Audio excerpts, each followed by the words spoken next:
네, 여러분 안녕하세요. 자동차 한 대를 만드는데 예를 들어서 처음에 자동차 새 껍데기가 들어가서 마지막 라인을 통과하는 데까지 얼마나 걸릴까요? 아마 꽤 시간이 걸릴 겁니다. 근데 우리가 현대자동차 공장에서 가서 보면 계속 쏟아져 나와요. 그거 한 대 만드는데 그렇게 오래 걸리는데 어떻게 많이 쏟아져? 여러 라인을 까니까 그런 거죠. 그런 얘기입니다, 사실은. 근데 이거 가지고 그때 그 가로세로가 뭐 이게 가능한 일이냐 하고 뭐 밖에 줄 쫙 서 있는 사람들 찍어 가지고 말하자면 무식한 장난질을 계속 쳐댔습니다. 그 얘기 맞죠? 예, 맞습니다. 네, 좀 예. 들려주시죠. 이게 이제 부천 신중동에서 일어난 일인데 사전투표 수가 신중동 투표소에서 18,210표가 된 겁니다. 18,210명이 사전투표를 한 거예요. 네. 그러니까 이거 물리적으로 이게 가능하냐. 저희들이 이제 사전투표일이 이틀이지 않습니까? 네. 12시간이니까 24시간이 들어갑니다. 네. 24시간 동안에 어떻게 18,210명이 투표를 할 수 있었느냐. 네. 이게 따져보니까 4.17초사당, 그러니까 4.7초당 한 명이 이제 투표한 걸로 나와요. 투표 사람이 그렇죠. 한 명이 나오고. 예. 이게 가능하냐 이거였거든요. 이게 대중들이 볼 때는 그럴듯하네. 이게 불가능한데 어떻게 이 투표수가 나왔지? 18,000표나. 예. 이게 이제 가로세로에 이제 강용석 씨부터 시작해가지고 그때 엄청나게 떠들었죠. 이게 불가능한 일이 이거는. 그럼 결국은 18,200표에는 가짜표가 수두룩하게 들어갔을 거다. 이런 주장이었거든요.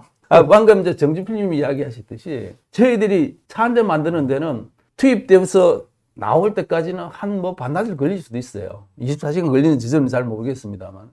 그런데 몇 초당 한 대씩 나오잖아요. 이 컨베이어 시스템 형태로 돼서 그런 거거든요.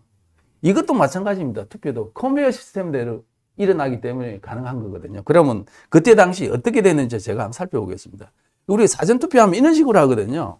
네. 한 사람이 들어가면 이렇게 단계 거쳐서 이렇게 나오게 되죠. 그러면 이 한 사람이 여기 거쳐가지고 지금 마지막 단계까지 나오는 데는 한 1분 정도는 걸릴 거예요, 최소한요. 예. 강용석 씨 주장은 그거거든요. 한 사람이 1분 걸리는데 어떻게 24시간 동안에 18,000사람이 투표를 할 수 있냐 이거였거든요. 근데 강용석 씨가 모르는 건 그거였죠. 아까 정주님 이야기한 대로 이 사람이 여기 가면은 여기 가면 그 다음 사람 또 여기 가요. 여기 가면 또 그 다음 사람과 가거든요. 그러니까 혼자 들어가서 다 통과해서 나오고 그 다음 사람이 들어가는 게 아니죠. 예. 그러니까 한 명 들어가면 줄줄이 들어갑니다. 이 줄줄이 들어가는 장난을 쳐가지고 이거를 만들. 그러면 이 시스템이 이 라인 한 개만 있었느냐? 그게 아니었어요. 이렇게 돼 있었습니다. 네. 여러 라인이 있었죠. 그런데 저희들도 저희 회사 공장도 마찬가지입니다만 라인에 있어가지고 백목이 걸리는 라인에는 설비를 많이 합니다. 그래서 이때 당시 사전투표할 때 가장 시간이 많이 걸린 데가 어디냐면 여기 확인하는 이 지역입니다. 네. 여기 투표지 발급받고 발급해주고 하는 여기에 시간이 많이 걸렸거든요. 네. 그러니까 어떻게 했냐면 선관위 거기에 시간이 많이 걸리니까 이렇게 프린터들을 많이 설치한 겁니다. 네. 많이 설치하니까 한 사람 갈 때 여기 가는 사람 가면 여기 가고 하니까 엄청나게 많은 숫자가 동시에 이게 신분 확인하고 투표지를 발급받을 수가 있었던 거죠. 네. 기표소도 마찬가지로 거기 들어왔는데 한 10초, 20초씩 걸릴 거 아닙니까? 한 사람당. 많이 걸리니까 많이 설치를 한 겁니다.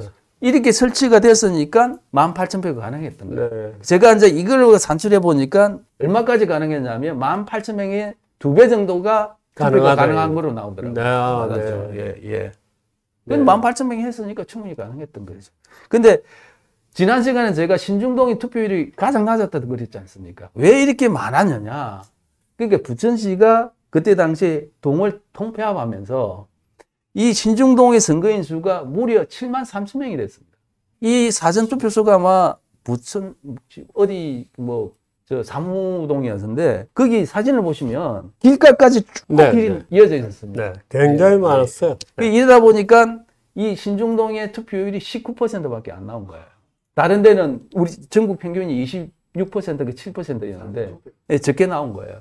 그래서 그렇습니다. 그 왔다 줄 서 있으니까 예, 그냥 예. 가는 거. 줄줄이 갔던 거예요. 사실은 그 줄 빨리 진행이 되는 건데. 예, 보시면 네. 이렇게 있거든요. 자, 신중동 여기 부천 을인데 을 지역이 네. 이때 동폐합을 해가지고 다른 데는 동이 많잖아요. 네. 그런데 세 개밖에 없잖아요. 부천시가 뭐 두 개, 세 개, 세 개밖에 없잖아요.